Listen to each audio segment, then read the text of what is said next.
IELTS Chill Zone. Spoken in English. Robots and us. Three leaders in their fields answer questions about our relationships with robots. When asked, should robots be used to colonize other planets, cosmology and astrophysics professor Martin Rees said he believed the solar system would be mapped by robotic craft by the end of the century.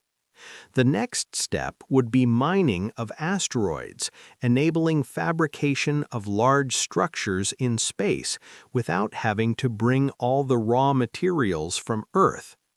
I think this is more realistic and benign than the terraforming of planets. He maintains that colonized planets should be preserved with a status that is analogous to Antarctica here on Earth. On the question of using robots to colonize other planets and exploit mineral resources, engineering professor Daniel Wolpert replied, "I don't see a pressing need to colonize other planets unless we can bring these resources back to Earth. The vast majority of Earth is currently inaccessible to us. Using robots to gather resources nearer to home would seem to be a better use of our robotic tools." Meanwhile, for anthropology professor Kathleen Richardson, the idea of colonization of other planets seemed morally dubious. "I think whether we do something on Earth or on Mars, we should always do it in the spirit of a genuine interest in the other, not to impose a particular model, but to meet the other." In response to the second question, how soon will machine intelligence outstrip human intelligence, Rees mentions robots that are advanced enough to beat humans at chess, but then goes on to say, robots are still limited in their ability to sense their environment. They can't yet recognize and move the pieces on a real chessboard as cleverly as a child can. Later this century, however, their more advanced successors may relate to their surroundings and to people as adeptly as we do. Moral questions then arise. Should we feel guilty about exploiting sophisticated robots? Should we fret if they are underemployed, frustrated, or bored? Wolpert's response to the question about machine intelligence outstripping human intelligence was this: in a limited sense, it already has. Machines can already navigate, remember, and search for items with an ability that far outstrips humans. However, there is no machine that can identify visual objects or speech with the reliability and flexibility of humans. Expecting a machine close to the creative intelligence of a human within the next 50 years would be highly ambitious. Richardson believes that our fear of machines becoming too advanced has more to do with human nature than anything intrinsic to the machines themselves. In her view, it stems from humans' tendency to personify inanimate objects. We create machines based on representations of ourselves. Imagine that machines think and behave as we do, and therefore see them as an autonomous threat.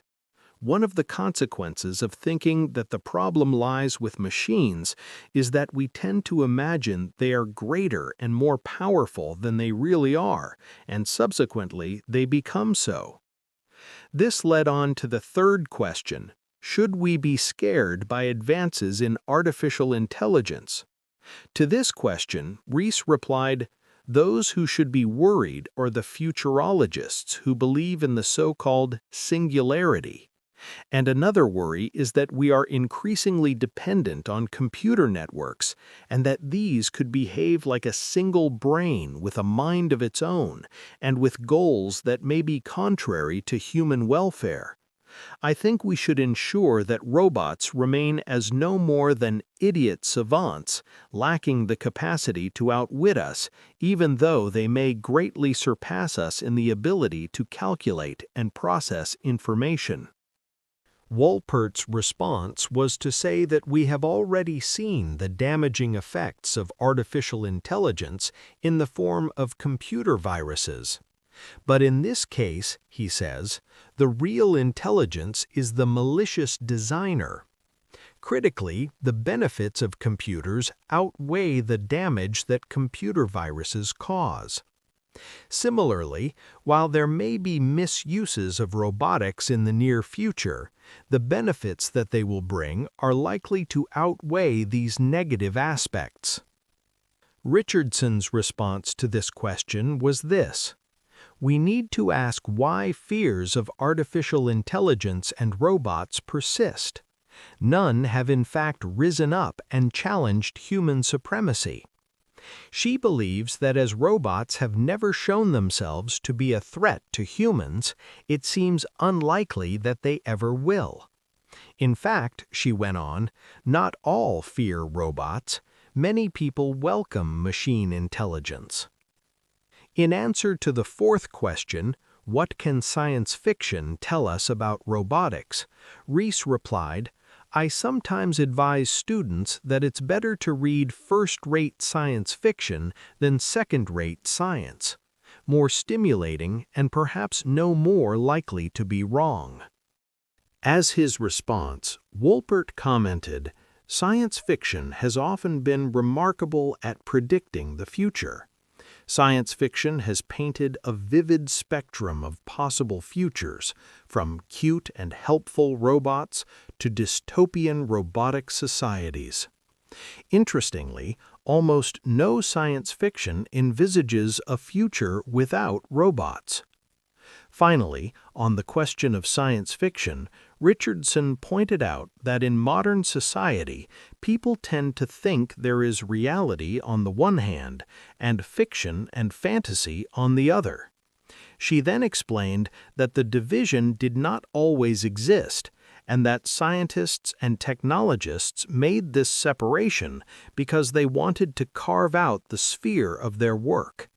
But the divide is not so clear-cut, and that is why the worlds seem to collide at times, she said. In some cases, we need to bring these different understandings together to get a whole perspective. Perhaps then we won't be so frightened that something we create as a copy of ourselves will be a threat to us. Terraforming. Modifying a planet's atmosphere to suit human needs. Singularity. The point when robots will be able to start creating ever more sophisticated versions of themselves. Look at the following statements, 27 to 33, and the list of experts below.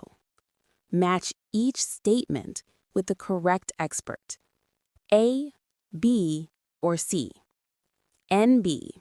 You may use any letter more than once. List of experts. A. Martin Rees. B. Daniel Wolpert. C. Kathleen Richardson. 27. For our own safety, humans will need to restrict the abilities of robots. 28. The risk of robots harming us is less serious than humans believe it to be. 29. It will take many decades for robot intelligence to be as imaginative as human intelligence. 30. We may have to start considering whether we are treating robots fairly. 31. Robots are probably of more help to us on Earth than in space. 32. The ideas in high-quality science fiction may prove to be just as accurate as those found in the work of mediocre scientists. 33. There are those who look forward to robots developing greater intelligence. Complete each sentence with the correct ending A to D below. A. Robots to explore outer space. B. Advances made in machine intelligence so far. C. Changes made to other planets for our own benefit. D. The harm already done by artificial intelligence. Blank 34. Richardson and Rees express similar views regarding the ethical aspect of blank 35. Rees and Wolpert share an opinion about the extent of blank 36. Wolpert disagrees with Richardson on the question of 37. What point does Richardson make about fear of machines? A. It has grown alongside the development of ever more advanced robots. B.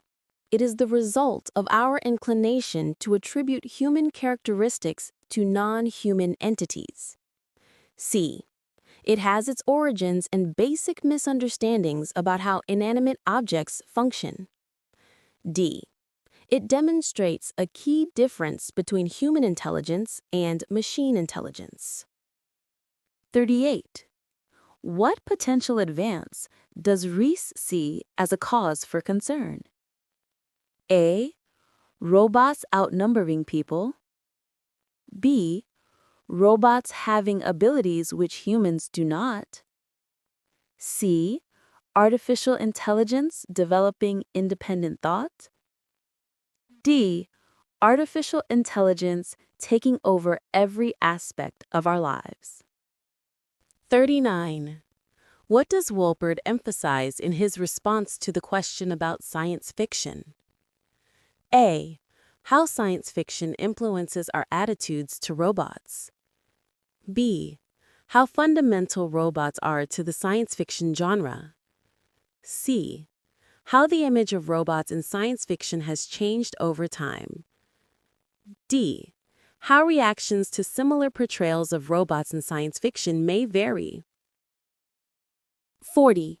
What is Richardson doing in her comment about reality and fantasy? A.